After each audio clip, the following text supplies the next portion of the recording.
are just one link in a chain with many links that leads a person to God. But there are other times when people are just ready. When maybe you are the last link in that lengthy chain, or maybe it's instant recognition.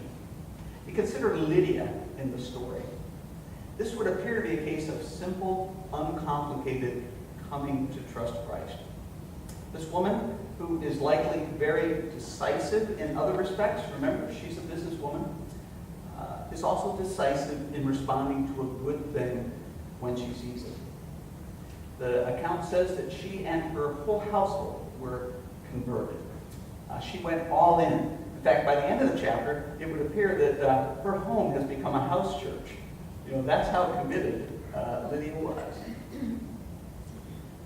Too often, we underestimate the power of the gospel, the good news of Jesus Christ, to save a life, to save any life. Because in this story, the gospel connects with someone in a relatively high socioeconomic level in a Roman setting. And this someone is an important woman because the account gives her name and her place of birth. So she is someone who is important in the culture. We underestimate the power of the gospel. We underestimate the power of God to use us, even us, in this mission. We underestimate the power of God to prepare people to hear a word from us. It is written in the Old Testament and the New, how beautiful are the feet of those who bring good news.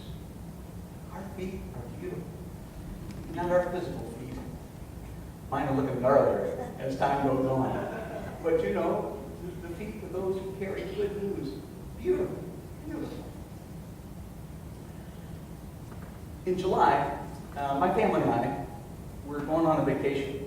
And about every 4 years, usually our vacations in the summer are driving vacations. But you can only get so far driving before the occupants of the car will seek to take one another's lives. So about every 4 years, we save up our money so we can do a summer trip where we need to fly someplace. And in July, we're going out to the Pacific Northwest.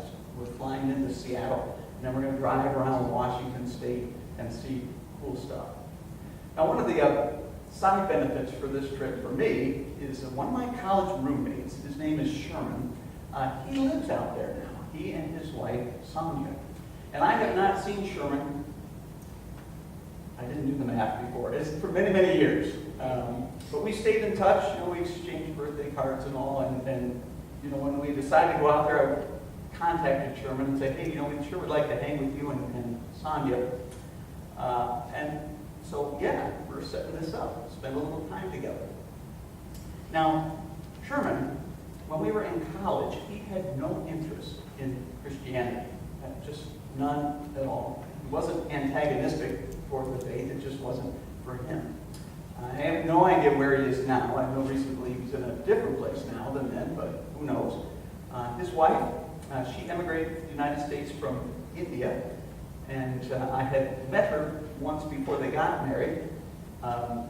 And so she grew up, and I believe she was Hindu growing up. And maybe she's still Hindu, maybe she's never practiced Hinduism as an adult. I don't know. I do know that these are two very intelligent people who are quite prosperous. They both work for Shell Oil Company in Houston and retired from there some years ago, like when Sherman was maybe 52. So I'm guessing they're probably doing all right, to do this. And so, it might be tempting to think, well, these are people who have it all. Why they don't need Jesus. And maybe Paul and company, maybe they were tempted to think that Lydia, successful as she was, didn't need Jesus. But the Lord opened her heart, the account says, to listen eagerly to what was said by Paul. Lydia decided that she needed and wanted Jesus. Well, it is just possibly true that the same is true for my friends, Sherman and Sonia. Now, I will never know unless I'm willing to say something. So I'm going to be very attentive to the Spirit, while I'm with them, listening to the Spirit and listening to them, for an opening to share something. Now, do I have an agenda for our time together? Well, I do. Number one, enjoy them. I'm going to, Sandra, she has to hear this story about Sherman when he was in college. Sherman, we went to school in Pittsburgh, but he was from New Hampshire. It was pretty far from Pittsburgh. So Thanksgiving, it was just too much for him to get home and then back. There were 4 of us living in an on-campus apartment, and he would often go with a friend who's in the same class as him. This particular Thanksgiving, this friend's family was doing a big family wedding, and so I invited Sherman to come to our house, which he did. We're around the kitchen table, and we're playing a card game, and I think it was gin rummy. And me, some of my sisters, my brother, and maybe mom or dad. And Sherman excused himself to go to the bathroom. So while he's in there, we decided, as we're dealing the cards, hey, let's load up Sherman's hand. So we put a hand that could not lose, you know. And then Sherman comes back to the table, and we're just watching. And he picks up his cards, and his face turns bright red. He would be a terrible poker player, you know, because he doesn't tell. And you know, just to watch him play this hand, it's just one of those moments I will never forget. His wife needs to hear this story. And so this is what it's going to be about. It's going to be about enjoying these wonderful people. But, you know, and I try to make this my life all the time. Be listening, you know, be listening. Listening to the Spirit. And be totally present with the people we're with. Because who knows? Who knows the word they need to hear could be from me. And the same is true for each one of you. You know, the people that you're with, the people that you enjoy, it could be the opportunity is there for you to share a word. Let's not underestimate what God wants to do through us.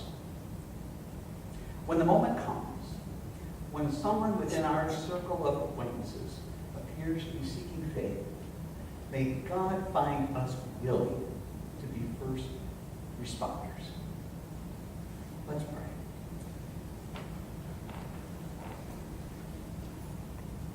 Lord, what a joy it is to be in relationship with you. And we know we're all travelers on this journey. None of us has arrived, but boy, it's a great journey to be on. Lord, I pray that you would create within us a hunger and appetite to bring others along with us on this journey. Lord, that they might put their faith in you. And Lord, come to know how highly esteemed and valued they are in your sight. No matter the past, Lord, precious in your sight, each and every human being that we will encounter today or any day of our lives, it's true for them. They are loved by you. So, Lord, what is the word that we might share with them? Well, it often differs from person to person, depending on where they are and what needs they are aware of in their lives. Lord, help us to be sensitive to your Spirit and ready to share a word of what faith in you, our relationship with you, means to us. We pray it all in the name of and to the glory of Christ.